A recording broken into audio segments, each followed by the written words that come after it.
Why,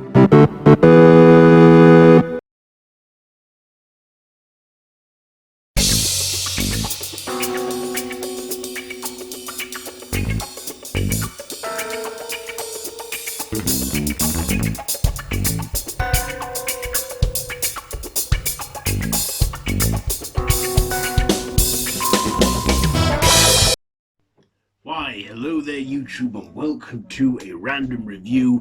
I am Random Ross and today I am reviewing Spider-Man No Way Home. Yes. So this was written by Chris McKinnon, Eric Sommers, directed by John Watts, starring Tom Holland, Zendaya, Benedict Cumberbatch, Jacob Batalon, John Favreau, Jamie Foxx, Willem Dafoe, Alfred Molina, Benedict Wong, Toby Relevon or something, and Marisa Tomei. So this takes off not long after Mysterio has revealed his identity from Spider-Man Far From Home, and Peter Parker's life just spirals into madness after this, and he just doesn't want people to know of his two lives. He gets his charges dropped by the help of a lawyer, a very good lawyer, and he then turns to Doctor Strange for help. And Doctor Strange said he can cast a spell, but it would mean everyone would forget about it. But once he realises this too little too late, the spell backfires and everyone, well, let's just say it opens voids into alternate universes where villains that know that Peter Parker is Spider-Man come out from it. So we get Doc Ock, we get Green Goblin, we get Sandman, Electro, Lizard. You know, these five villains, you know, who all know Peter Parker but from other universes. And of course, Doctor Strange tells Parker of their fates, and Peter doesn't want that to happen. He wants to try and help them, and in the process, we're getting into spoilers now. I'm putting up a timestamp, so if you don't want to know what happens now, skip to this time jump or go watch the film. But I'm going to give out spoilers now, and it's at your own risk. So you ready? I'll give you a 3-second head start. 3, 2, 1. Okay, spoiler time. So in this, in an attempt, they manage to fix Doc Ock's arms and he gets control back over them, but Green Goblin soon resurfaces and sabotages the whole thing, and Aunt May gets killed in the process. And of course then, you know, Ned and MJ find Peter Parker, but not their Peter Parker. And just as we all been suspecting and theorizing, I knew that they did this in the trailers to keep them out of their marketing. We get the return of Andrew Garfield, and then we get Tobey Maguire. Their Spider-Man's return, and they team up with Tom Holland's Spider-Man to stop these. Well, they save Doc Ock, so now it's a villainous quartet, and they team up to stop these four villains from causing bother, and eventually manages to rid them of their abilities, and they get sent back to their own worlds. And Doctor Strange can make the spell work again and stop the universes from tearing through and colliding if Peter Parker sacrifices his identity, so no one will ever remember him. They'll know of Spider-Man, but they won't remember Peter Parker, and it's heartbreaking to him when MJ can't remember him, or Ned. And also, because no one knows who he is, he doesn't have the high-tech suits anymore, so he makes his own suit, but a lot better suit, a classic Spider-Man suit which looks good, which we get a good glimpse of at the end.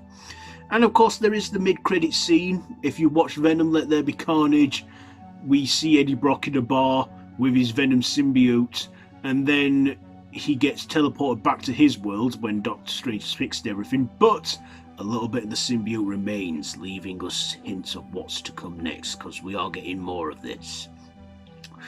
And of course there is no after credit scene, but we do get a preview for Doctor Strange Into the Multiverse of Madness.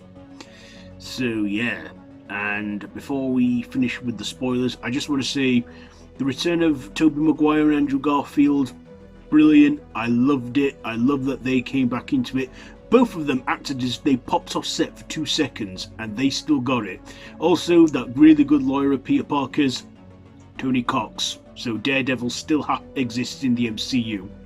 And I love that scene, even though it was just a cameo. Maybe we'll see more of him in that. Okay, spoilers over now, so we can now get on to the next bits, which are the likes and the dislikes. So,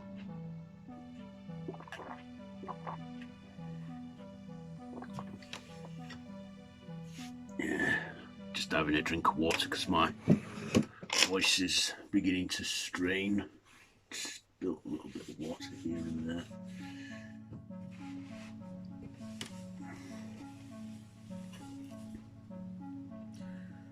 So anyway, likes and dislikes. What did I like? Well, I liked that we got the return of the villains from my childhood. Green Goblin and Doc Ock from the original trilogy and Sandman from the original trilogy. I was like, ah, yes! We got to see them come back. And they acted like they came off set for 2 seconds and they still got it. You know, and I really loved it. I really loved all that. I also enjoyed Jamie Foxx as Electro. We actually find out why he looks so completely different to he did in Spider-Man, The Amazing Spider-Man 2. They actually explain it. He gets a new source of electricity powers. We also get the Lizard, played by Rhys Ifans. He's great. Doesn't have a lot of screen time, but still makes his presence known. Of course, I also loved Thomas Haden. Is it Thomas Haden Church, who was playing Sandman. He was great in playing the Sandman in this. Didn't have much of a redesign, but he did look more sandy in it than we did in the last film. This film was about 2.5 hours long, about 148 minutes, and it doesn't feel that long. The time just flies by like that, and you know, it's like they're cruising and I'm on board. You know, it's fast paced. They don't faff about getting to the point. It's non-stop action from start to finish. It's all fun. This one is purely made for the Spider fans, and they do us fan justice brilliantly. It is probably one of the best Spider-Man movies made so far. A great way to end the Phase 4 movies of 2020, because we started, well, not with movies, but we started with WandaVision in January, and then we've ended with this in December with Hawkeye, which is yet to conclude at the time of recording this video.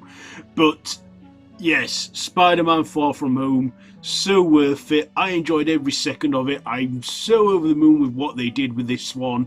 I don't think I've got a thing to dislike about it. So you know what? I'm going to give it 5 out of 5. So let me know down in the comments below. Have you seen this one? If you have, be sure to give it a big thumbs up and to share with your friends. Feel free to subscribe to my channel if you haven't already, and to hit that notification bell. All my social media links are linked down below in the description, so be sure to check all that out. I've been Random Ross, and this has been a random review. I have other channels for other content that you might enjoy, which are linked in the cards above or down below in the description. So yeah, until next time, I bid you all a goodbye, friends, goodbye.